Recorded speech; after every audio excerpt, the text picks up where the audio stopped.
नमस्कार।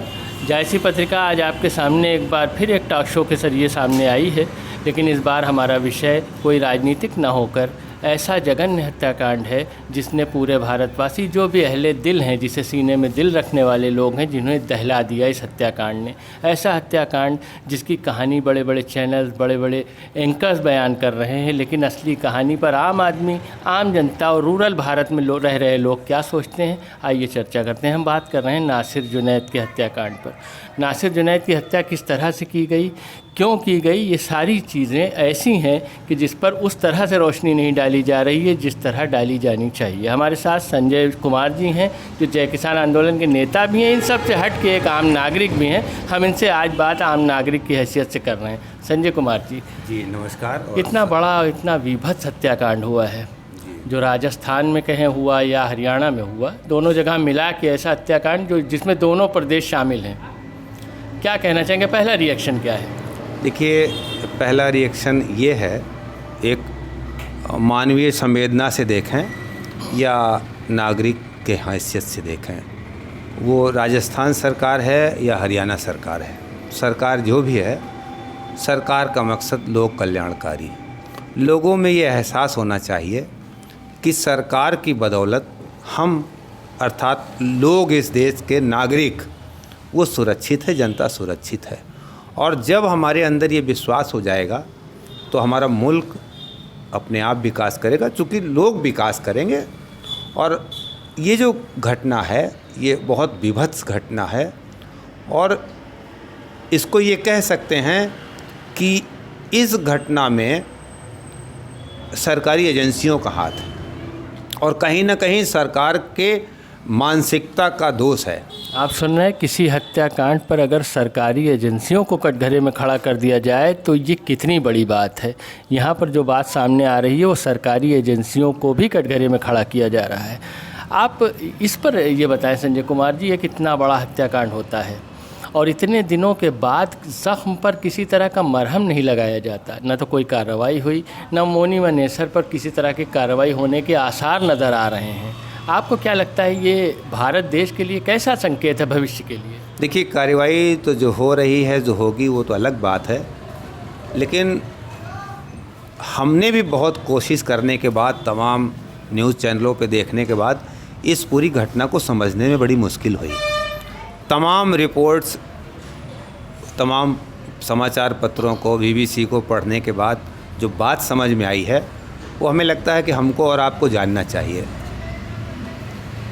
नासिर और जुनैद राजस्थान के रहने वाले हैं, भरतपुर उनका ज़िला है और थाना उनका जो है वो है गोपालगढ़, और गांव उनका है, गांव घाटमिका है राजस्थान का। आप पूरी घटना का एक सार सुन लें पहले कि नासिर जुनैद के साथ हुआ क्या, कौन थे, किस तरह कत्ल किया गया।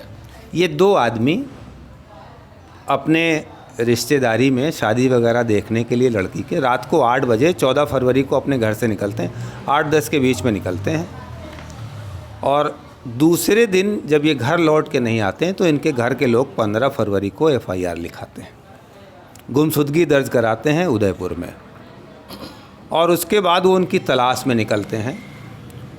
सुबह जब वो तलाश कर रहे होते हैं तो कोई व्यक्ति उनको सूचना देता है कि यहाँ पर, वहीं से लगभग राजस्थान में ही लगभग 40 किलोमीटर दूर उनके घर से, उनके साथ मोनू मानेसर, वो लोग पहचानते नहीं, उन्होंने कहा पुलिस के लोग और कुछ दूसरे लोग, सामान्य लोग, उसके साथ यहाँ पर मारपीट कर रहे थे। चश्मदीदों ने पुलिस वालों को भी लड़ाई करते और मारपीट करते देखा।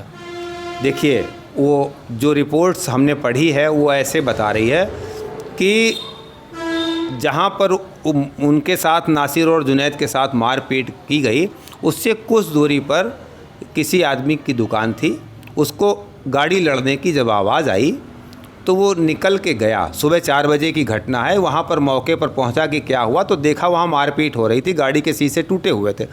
उसने जब गांव वालों को हल्ला मचाया घटना को देख के, तो वो पुलिस की गाड़ी, वहाँ पर जो क्राइम इन्वेस्टिगेशन टीम होती है हरियाणा की, वो थी उस आदमी के बताने के अनुसार, और कुछ गोरक्षक दल के सदस्य थे। उन्होंने बताया कि यहाँ से हम लोगों ने, जब हमने आवाज़ लगाई गांव के लोगों को, तो लोग के भाग गए यहाँ से, दोनों गाड़ियाँ उनको लेके भाग गए। वो कहाँ गए उनको नहीं पता। फिर ये लोग न वहाँ पर गए हरियाणा में थाने में, उस थाने का नाम है ये सुबह पेरूका गांव की घटना है राजस्थान की। और 15 फरवरी को ये सुबह थाने जाते हैं, फिरोज़पुर के थाने जाते हैं और वहाँ पूछते हैं कि साहब ऐसी कोई हमारा भाई लापता है, गुमशुदगी दर्ज है। वो कहते हैं कि थाने के ऑफिसर्स उसको कहते हैं, उनके घर वालों को, कि वहाँ पर मोनू मानेसर लेके आया था और उसको चोट ज़्यादा थी, तो हमने कहा ले जाओ। उनके घर परिवार के लोग, इष्ट मित्र, रिश्तेदार हरियाणा में दिन भर जो है वो तलाश करते हैं अस्पतालों में जा के यहाँ कोई, लेकिन अस्पतालों में उनको कोई सूचना नहीं मिलती है। 16 तारीख की दोपहर में राजस्थान की पुलिस उनके घर मैसेज भेजती है कि देखिए एक गाड़ी फला जगह जली हुई मिली है, आप लोग जाके पहचान करें। होता ये है कि जहाँ पर गाड़ी जलाई गई वो उनके घर से 160 किलोमीटर दूर है और उस थाने से 40 किलोमीटर दूर है। जहाँ पर वो गाड़ी जलाई गई रात में 12 बजे विस्फोट हुआ। तो गांव के लोगों ने समझा कि शादी विवाह हो रहा है, कहीं बम बारूद दगा होगा। लेकिन सुबह उस गांव का जब कोई व्यक्ति वहाँ से टहलने निकला तो वो देखा एक गाड़ी जली हुई है और उसमें 2 नरकंकाल पड़े। फिर उसने पुलिस को फ़ोन किया 112 पे और पुलिस के सीनियर ऑफिसर हरियाणा के आए, फॉरेंसिक टीम आई। उन्होंने जब गाड़ी की चेचिस को स्कैन किया और स्कैन करने के बाद गाड़ी के मालिक का नंबर में निकाला, उस मालिक से सूचना की, तो उनको पता चला कि ये उस गाड़ी मालिक ने बताया कि ऐसे ऐसे लोग घटना है। फिर ये सूचना राजस्थान को जाती है। राजस्थान के एडिशनल एसपी जो है भरतपुर के, वो इनके परिवार वालों को साथ लेके शाम को 5 बजे उस घटना स्थल पर पहुंचते हैं। तो उस शरीर में, उनके कंकाल में कुछ बचा नहीं था, गाड़ी पूरी जला दी गई थी, केवल हड्डियां मिली थी। लोगों ने साइज़ से अंदाज़ा लगाया कि ये जो है ये नासिर है, ये जुनैद है। इस घटना में जो बातें सामने आई वो इस तरीके से है कि सुबह 4 बजे राजस्थान में ही हरियाणा पुलिस की टीम और ये गोरक्षक दल के लोग नासिर और जुनैद को किस कारण से मारते हैं, किस कारण से अपहरण करते हैं, क्यों गाड़ी पे एक्सीडेंट करते हैं, ये तो जांच का विषय है। लेकिन वहाँ पर गांव के लोगों ने बताया यहाँ पे मारपीट की। उसके बाद वो थाने ले जाते हैं। अधिक घायल अवस्था में होने की वजह से थाना भी कोई रिस्क नहीं लेता, उनको वहाँ भगा देता है। वो दिन भर 15 फरवरी को कहाँ रखते हैं और इनके घर वाले रिश्तेदार पूरा हरियाणा राजस्थान ढूंढते हैं, अस्पताल जैसा पुलिस ने बताया था। और फिर रात में समय देखकर, मौका देखकर रात 12 बजे उस गाड़ी में उन दोनों को पता नहीं मर गए थे या घायला अवस्था में थे, कैसे भी थे, उन्होंने साक्ष्य मिटाने के लिए उनको जलाया। और बड़ी दुखद घटना इसमें यह है, इन सब घटनाओं के बाद जब राजस्थान पुलिस एक आरोपी के घर उस आरोपी को पकड़ने गई तो किस कारण से उस आरोपी की महिला प्रेग्नेंट थी, उसका बच्चा अस्पताल में ख़त्म हो गया दिखाने पे हरियाणा पुलिस ने राजस्थान पुलिस के 30-40 अज्ञात जवानों के विरुद्ध गर्भ में हत्या का मुकदमा लिख लिया। हरियाणा पुलिस की प्राथमिकता क्या है, हरियाणा सरकार की प्राथमिकता क्या है, आज तक हरियाणा के मुख्यमंत्री का या हमारे देश के रक्षा मंत्री का, प्रधानमंत्री का इस जघन्य अपराध पर कोई बयान नहीं आता है। हम देश के नागरिक क्या अपेक्षा करें अपनी सरकारों से, अपने राजनेताओं से। एक चीज़ ये संजय कुमार जी बताएं, पूरी घटना सबने सुनी हो, कितना विभत्स और कितना घिनौना हत्याकांड सामने आया है। हम आपसे ये जानना चाहते हैं कि आप हिंदू समाज से संबंध रखते हैं। एक गौरक्षक समाज में गौरक्षा के नाम पर एक गौ भक्षक समाज के लोगों को मार दिया, आपको सुन के अच्छा क्यों नहीं लगा? देखिए, गौरक्षक और गौ भक्षक सनातन धर्म को आप समझिए, हिंदू तो कोई बात नहीं है। हमारे 4 शंकराचार्य हैं जो सनातन धर्म है। हमने अपने शंकराचार्यों के नाम मुंह से कभी भी हिंदू धर्म नहीं सुना। जब भी वो बात करते हैं वो सनातन परंपरा की बात करते हैं। और सनातन परंपरा को आप समझिए, जो भारत का संविधान धर्मनिरपेक्ष है ना, ये धर्मनिरपेक्ष इन्होंने कहाँ से लिया भारत के संविधान में? धर्मनिरपेक्षता भारत का संविधान सनातन सभ्यता से लिया गया। हमारे यहाँ पंथ निरपेक्षता है। आप कभी भी नासिक जाएं कुंभ में, प्रयागराज में कुंभ लगता है, हरिद्वार में कुंभ लगता है, कभी भी आप कुंभ, उज्जैन में कुंभ, आप कुंभ में जाइए तो आपको पता चलेगा कि गौरक्षक गौभक्षक क्या है। हमारे यहाँ कितने पंथ हैं? एक वैष्णव पंथ है। वैष्णव पंथ लहसुन प्याज भी नहीं खाता है, इतना सात्विक है। और दूसरा अवघड़ पंथ है जो मनुष्य का भी मांस खाता है। तो सनातन एक बहुत विराट सभ्यता, बहुत विराट संस्कृति, सबको समाहित। तो दो और उदाहरण हैं। माता कौशल्या और माता यशोदा। और तीसरा जो उदाहरण है वो अर्जुन और कृष्ण। क्या आप जब माता कौशल्या को, माता यशोदा को या अर्जुन को जब भगवान ने अपना विराट रूप दिखाया तो क्या दिखाया? इसके बारे में हमें जानकारी होनी चाहिए। हम जब अपने धर्मशास्त्र नहीं पढ़ेंगे, हम संतों की संगत नहीं करेंगे, हम बीच के जो पैदा हुए व्यापारी हैं, राजनेता, ये हमको धर्म का पाठ पढ़ाएंगे। हमें कहाँ मिलेगा धर्म शिक्षा? हमारे शास्त्रों में मिलेगी। विराट रूप में क्या दिखाया? ये दुनिया है। गोस्वामी तुलसीदास जी क्या कहते हैं नवधा भक्ति में? भगवान राम जो उनको बताते हैं, छठ दम शील विरत बहुकर्मा निरत निरंतर सज्जन। छठवीं भक्ति जो सबरी को भगवान राम बताते, छठ दम शील विरत बहुकर्मा। बहुत काम आपको इस दुनिया में करने पड़ेंगे, लेकिन दम आपके पास होना चाहिए।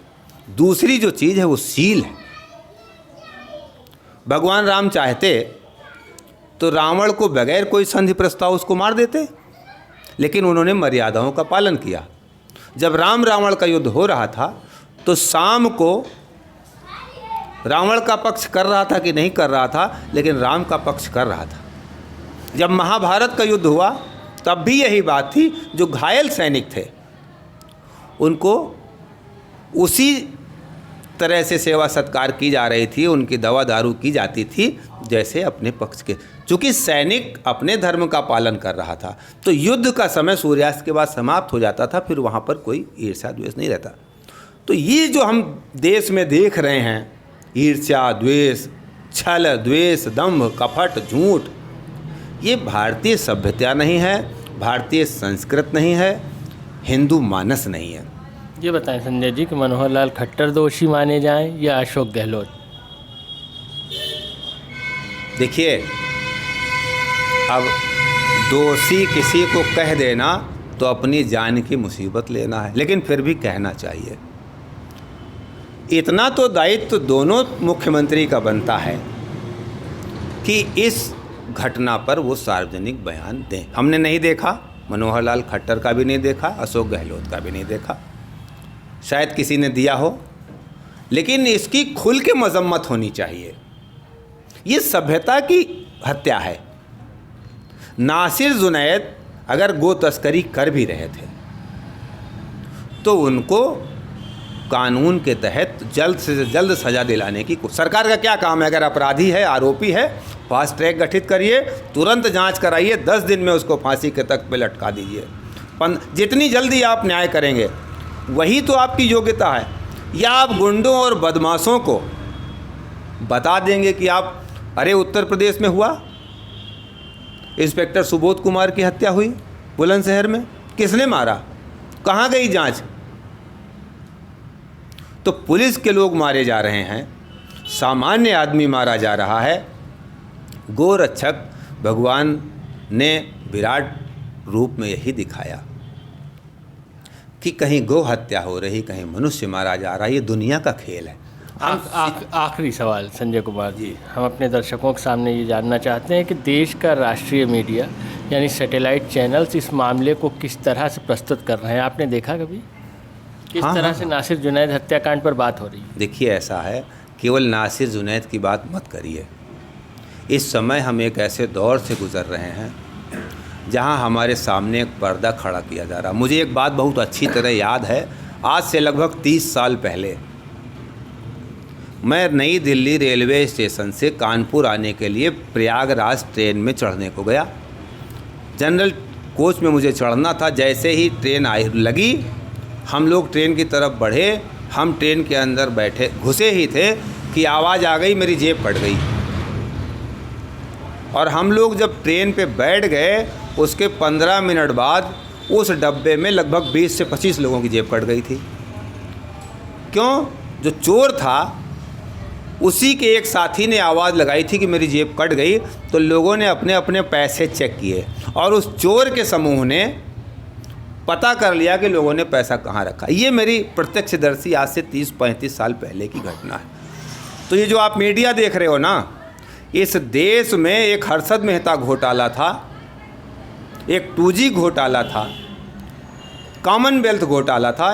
इन घोटालों पे मीडिया के साथ देश ने सरकारों की ऐसी तैसी कर दी थी, जांच हुई। आज आप समझिए कि दुनिया की रिपोर्ट्स आ रही हैं, देश की शेयर बाज़ार धड़ाधड़ अडानी के शेयर्स गिर रहे हैं, लेकिन हमारी सरकार और हमारी मीडिया उस विषय में कुछ भी क्यों नहीं बोल रही है? क्योंकि ये सब पता है कि जिस तरीके से हमारे गांव में आरक्षित सीट पर प्रधान होता है, उसी तरह ये व्यवस्था ऊपर तक चली गई है। 700 करोड़ रुपए खर्च करके एक नंबर में जिस पार्टी ने चुनाव खर्च अपना दिखाया, कई 100 करोड़ रुपए जो सांसद विधायक हिंदुस्तान में खरीदे जा रहे हैं, वो कहाँ के पैसे से खरीदे? वह व्यापारी जिसका सबसे बड़ा एम्पायर है, दुनिया का 2 नंबर का वो धनी हो गया और उसने सरकार को टैक्स नहीं दिया, एम्प्लॉय नहीं, रोज़गार नहीं दिए देश को, उसका पैसा ख़त्म हो रहा है। सब गुब्बारा जो फूला था जा रहा है ये पैसा। तो ये सब लोग समझ रहे हैं, बहुत सारे लोग, और जो नहीं समझ रहे हैं वो भी समझेंगे। LIC जा रही है, पंजाब नेशनल बैंक जा रही है, SBI का इधर उधर हो रहा है। तो हम लोग इस समय हर्षद मेहता का 100 गुना घोटाला करने वाला ये अडानी। आपने सुना, ये हैं संजय कुमार जी, जो नासिर जुनैद हत्याकांड से पीड़ित भी हैं, आहत भी हैं और परेशान भी हैं। ऐसी ही किसी और नई चर्चा के साथ, नई परिचर्चा के साथ आपके सामने फिर हाजिर होंगे। तब तक के लिए धन्यवाद।